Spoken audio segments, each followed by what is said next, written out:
A couple of months ago, I saw a video on the BBC News website. You may have seen it as well. It was of a fire engine. It was in St. Petersburg in Russia, and it was a fire engine trying to get through some traffic or through some streets to get to a fire to put out. Now, clearly in St. Petersburg, they have the same problem as we do in the UK, because it was one of those housing estates where clearly they hadn't really made the roads wide enough, and they hadn't really made enough parking spaces for the number of cars around. So what had happened was that there were cars parked on either side of the roads, and the fire engine couldn't get through. But as the video went on, what happened was that people started to gather. People started to come together and work on this one car that was in the way. They started to bounce the car up and down, particularly the back end of it. And as the tyres were lifting off the roads, they were able to shimmy it along a little bit at a time. As each person did their bit, each person had a role to play, each person was bouncing that car, and the car was moved out of the way so that the fire truck could get through. I wonder if you've ever had a similar experience, probably not bouncing a car out of the way for a fire engine, but have you ever been part of a team where everyone was doing their bit to get a task done, to get a job done? I wonder whether you feel like your church family is a bit like that, whether you feel part of the team, whether you feel that you've got a role to play, a job to do, something to do for the church family to get the job done. Or do you feel on the fringe? Do you feel that actually you don't have a place in the church family, you don't have a role to play, you don't have a job to do? Well, I'm hoping that as we look at Nehemiah 3 this morning, that God will speak into that situation and show us that actually each one of us, if we are a Christian, we've got a role to play, we've got something to do for the church family. And we're going to see that from Nehemiah chapter 3. I'd really encourage you to have the passage open in front of you. I'm going to refer down to different verses, so it'd be great if you could look at it. I am working from the NIV. I noticed that Mark was reading from a different translation, but hopefully you'll understand where there are slight differences, the point I'm trying to get across. So as you turn to it, let me fill in some of the context. Mark's already helpfully done that a little bit. The year's about 445 BC, so we're talking 2,500 years ago now. We're at Jerusalem, but we're at Jerusalem after a period of history where the people of God, they'd not been listening to God's warnings to them. God had promised that if they didn't live as his people, that he was going to kick them out of Jerusalem, kick them out of the country that he had given them, and they'd go into exile. And God's people hadn't listened to these warnings. They'd kept on living their way. So God kept his promise, and he did throw them out of the country. And they've been away in a different country, in Babylon, for 70 years or so. But God had also promised that he would bring some of those people back one day. And that started to happen. So we're in a really exciting time of the history of Israel. Some people have come back, and the temple's been rebuilt. This is my mock-up of Jerusalem that my son's helped me build this morning. So they've come back to Jerusalem. They've built the temple in the city with under Ezra's leadership. But the walls are still in ruin. They're still in ruin from when the Babylonians came and destroyed Jerusalem. And so God had laid it on the heart of Nehemiah, this guy who was pretty high up in the Babylonian Empire serving the king. God had laid it on his heart to travel back to Jerusalem and to bring some people with him and to encourage and lead the people in rebuilding the walls of Jerusalem. And he's got royal approval to do so. He's got royal backing. Look down at chapter 2, verse 8 with me. Because the gracious hand of my God was on me, the king granted my requests. So we're back in Jerusalem, and we've got this chapter. Well, let's be honest, Mark did a fantastic job of reading it, but it is a long list of names that are hard to pronounce, sections of the wall, and different gates that are being built as well. And you might think, what on earth has that got to teach us in Clydach or in London 2,500 years later? Well, what I want to hope that I can show you this morning, that it's got something wonderful to tell us about the church, because this is all about God's building business. Chapter 3 of Nehemiah is all about God's building business. And the one thing I'd love for us to take away from this today is that we are to build our bit in God's building business, to build our bit in God's building business. Why do I say that? Well, God wanted Nehemiah to lead the people to do this work. It was his work. Let me try and show you that from chapter 2 a few times. So verse 8 again, because the gracious hand of my God was on me. This was God's doing. Verse 18, I also told them about the gracious hand of my God on me again. And then verse 20, the God of heaven will give us success. This rebuilding of the wall wasn't just Nehemiah's kind of frolic. This was God's work. This was God's building business. And God's got a building business today as well. It's not building the walls of Jerusalem, but it's building something else. I want to try and show you that from the New Testament. We're going to end up in Ephesians chapter 2. So maybe you want to turn to Ephesians chapter 2 now and look at those verses. But as you turn to it, let me fill in some other verses as well, because in 1 Corinthians 3 verse 9, the Corinthians are described as God's building. We get it in 1 Peter 2 as well, where the Christians are being built up into a spiritual house. In Hebrews 3 again, we get Jesus compared as a builder of a house. And then we have in Ephesians 2, whereas it's clearest, I think, from verse 19. Let me read from 19 to 22. Consequently, you are no longer foreigners and strangers, but fellow citizens with God's people and also members of his household, built on the foundation of the apostles and prophets, with Christ himself as the chief cornerstone. In him, the whole building is joined together and rises to become a holy temple in the Lord. And in him, you two are being built together to become a dwelling in which God lives by his Spirit. So back then, God's people were building the walls. That's what God's building project was, rebuilding the walls of Jerusalem. But today, God's building business is building his church.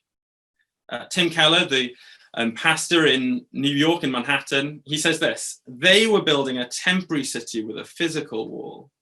We are building the ultimate eternal city through conversion. They were building a temporary city with a physical wall.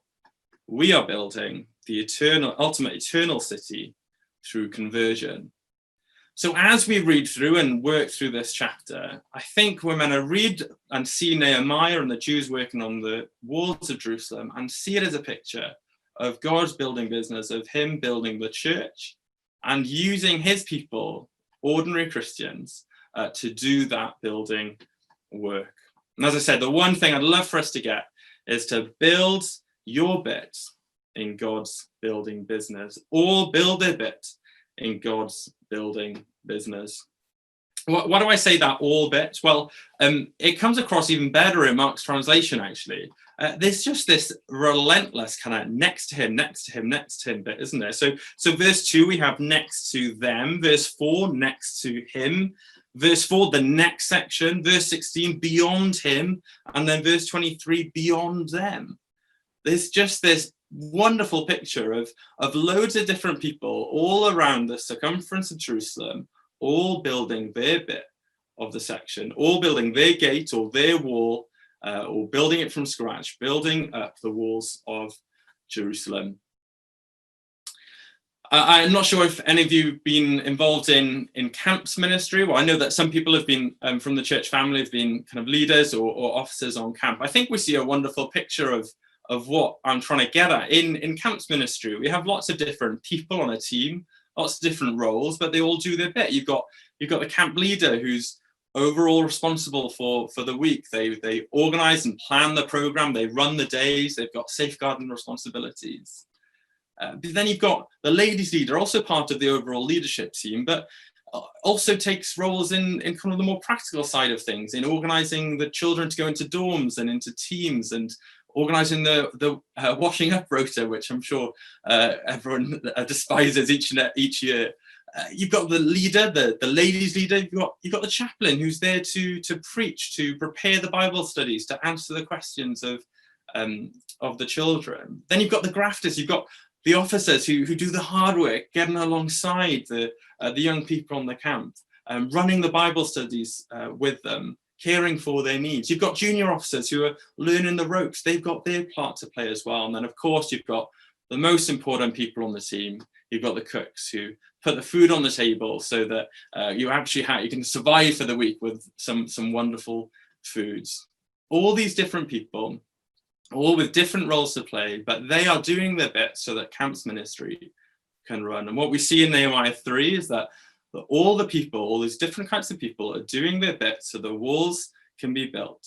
A picture of all doing our bit in the church family to build God's building business. And that's the one thing I would love for you to take home today. But what I'm going to spend the rest of our time doing is kind of drilling down into the details of that a little bit more. I want to focus first of all on the all aspect of it. All build their bit in God's building business. I'm hoping this is going to be a bit of interaction. I forgot to warn Mark about this. I'm hoping that you're able to unmute people so that people can shout out. Because I want you to just quickly look down at some of the verses. First of all, verse 1 and verse 28. Can you see different types? Who's been described in verse 1 and verse 28, kind of in terms of a type of a person, maybe their kind of job? Can you see him? And then maybe shout it out.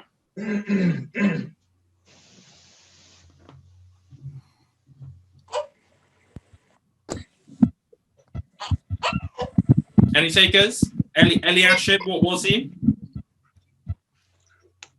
High priest. He was a high priest, yeah. And can you see in verse 28 as well? Who comes up in verse 28? Right. The priests again, yes. So the religious leaders. What about verse 17 and 18? Who's mentioned in verse 17 and 18? As an overall, rather than specific names, kind of what was their job? What are they called? Levites. The Levites, thank you. Yeah, thank you for shouting it out. And then, so here's quite a few verses. So maybe pick one or two and have a look at, and then see if you can draw it together. So, certain type of people come up in verse 9, 12, 14, 15, 16, 17, 18, and 19. 9, 12, 14, 15, 16, 17, 18, and 19. What kind of rulers? Yeah, great. I'm loving the enthusiasm. Thank you. What about verse 12? Someone's mentioned in verse 12. They're not rulers. Daughters, yes, we've got families involved here as well. What about verse 8 and verse 31? Traders, yes. So we've got, I know you're coming from now. You're coming from the sheet I've sent you, haven't you? So yeah, there's perfume makers, there's goldsmiths that I've termed as traders. They're work people. And then finally in verse 26, who's mentioned in verse 26? I didn't quite catch that.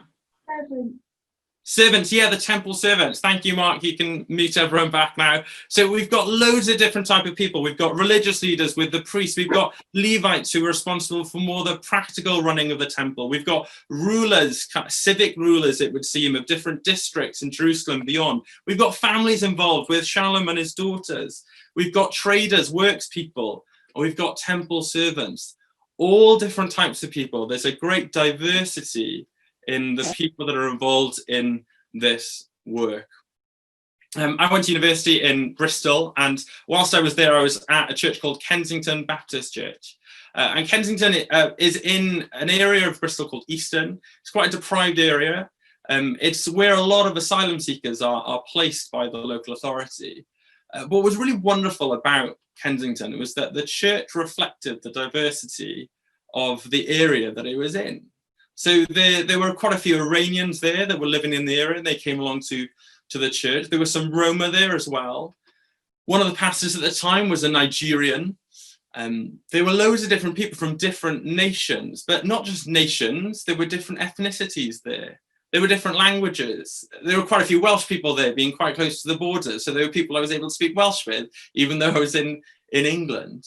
But different nations, different ethnicities, different languages, but also different jobs. There were people there who were office workers, who were administrators, who were lawyers or doctors or students or people who didn't have jobs.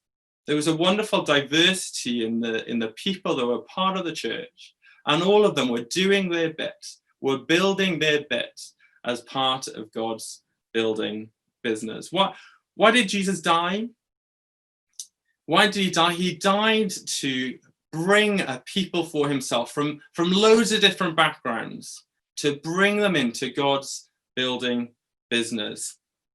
Isn't that amazing? When he was there dying on the cross, he was working to bring people together from all different backgrounds into one work, into one role in building the church. And if you're a Christian this morning, you are part of that work. You are part of God's building business because Jesus died for you, and he has won you into that building business.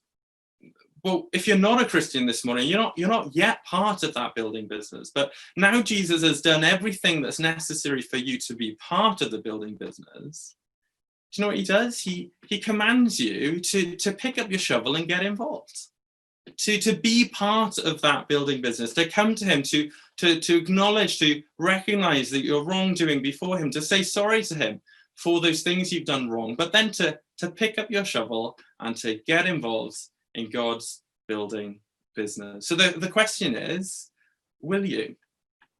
And will you get involved in God's building business? No matter who you are, no matter where you've come from, no matter what ethnicity or language or job you've got or no job, or will you answer God's command to be involved in his building business?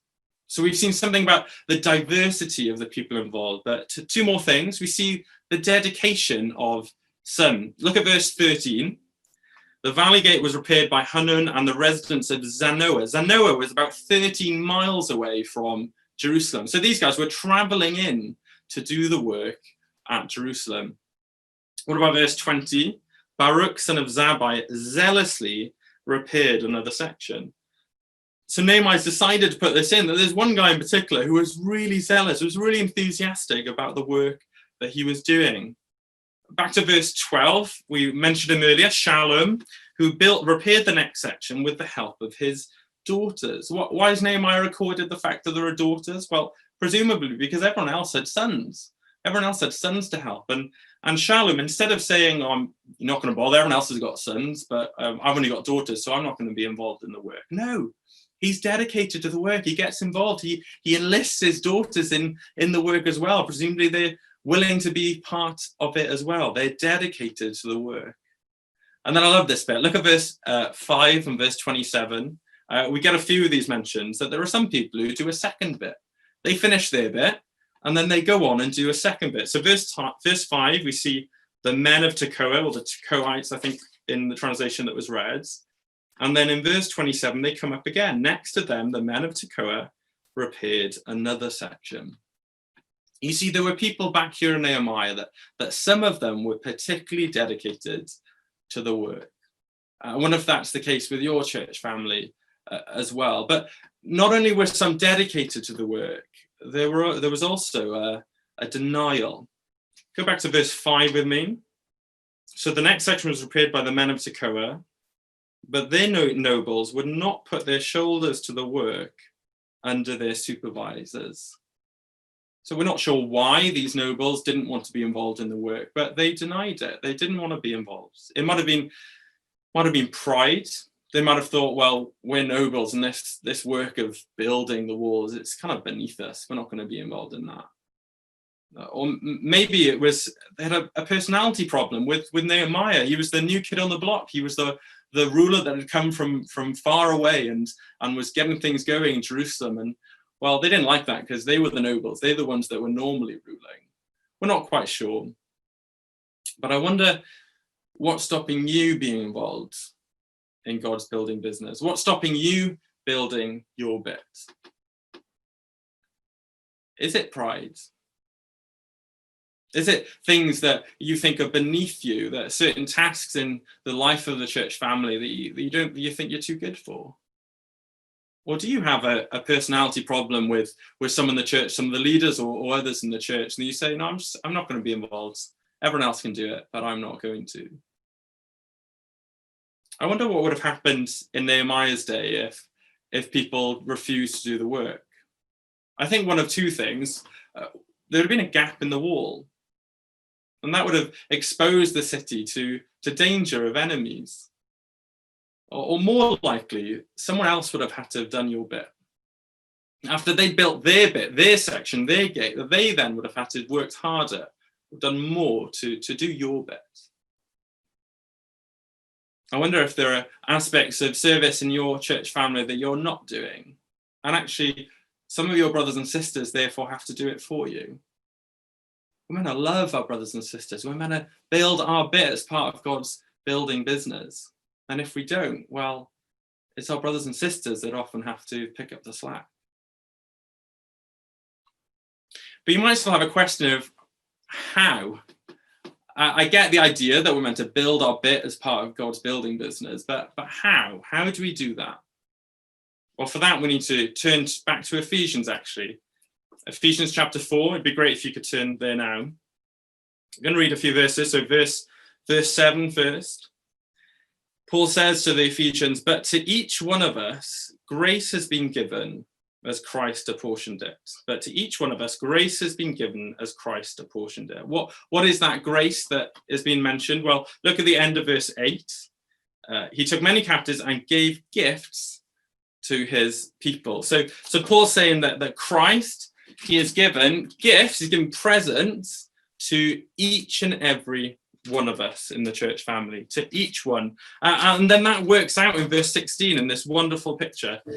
From him, the whole body, joined and held together by every supporting ligament, grows and builds itself up in love as each part does its work. So Paul's saying that Christ has given gifts to each and every one of us. Every one of us has got at least one gift that God has given. And as each part does its work, as each person uses that gift, the whole body grows and builds itself up in love.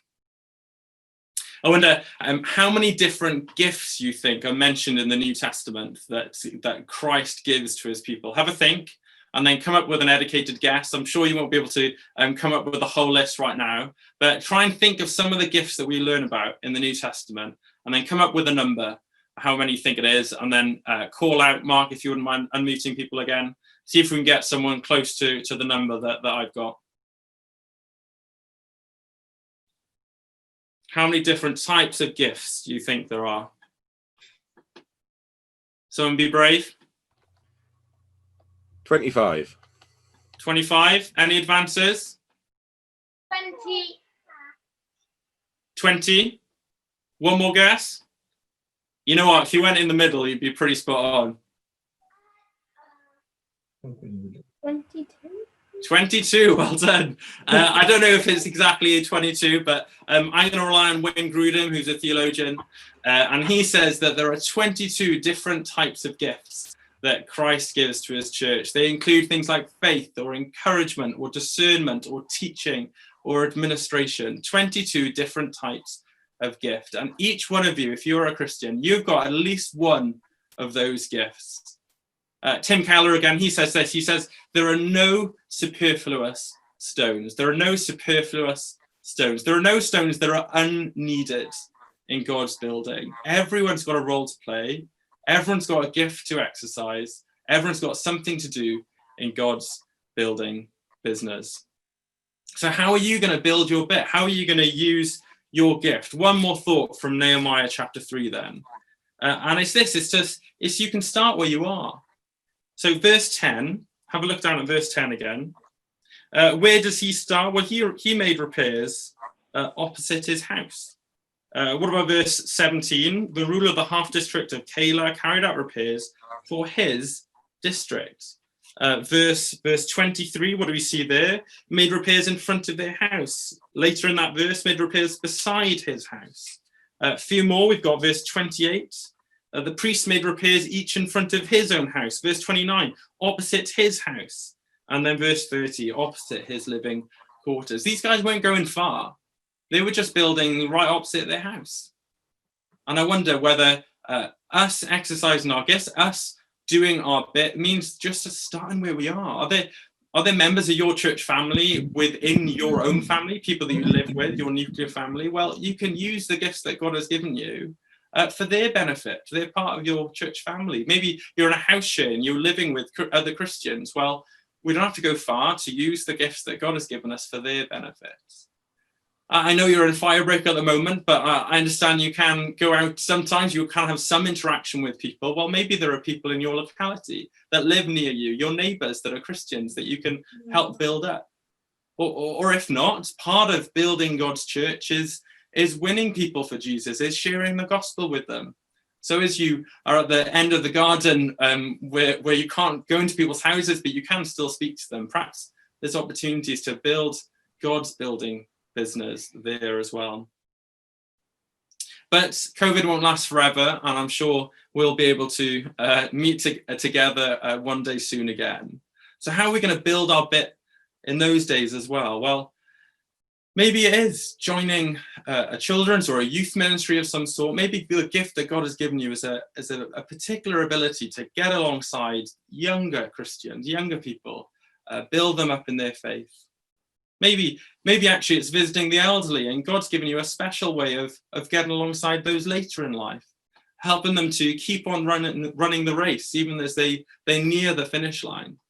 Or maybe it's a way of sharing the gospel with those who are older. As they near their death, then you've got a particular ability to speak into their situation. Or maybe, and this can happen this week as well, maybe your gift is encouragement. And perhaps you building your bit as part of God's building business is simply writing someone a letter or a card, dropping them a text, giving them a call this week, finding out how they're doing, encouraging them to keep on running the race. Or maybe it is, perhaps exercising your gift, building your bit means giving up your job, moving into some sort of full-time Christian work, whether at home or abroad. Whatever it is, Nehemiah 3 teaches us that we need to build our bit in God's building business. And may he give us the strength and the power to do that.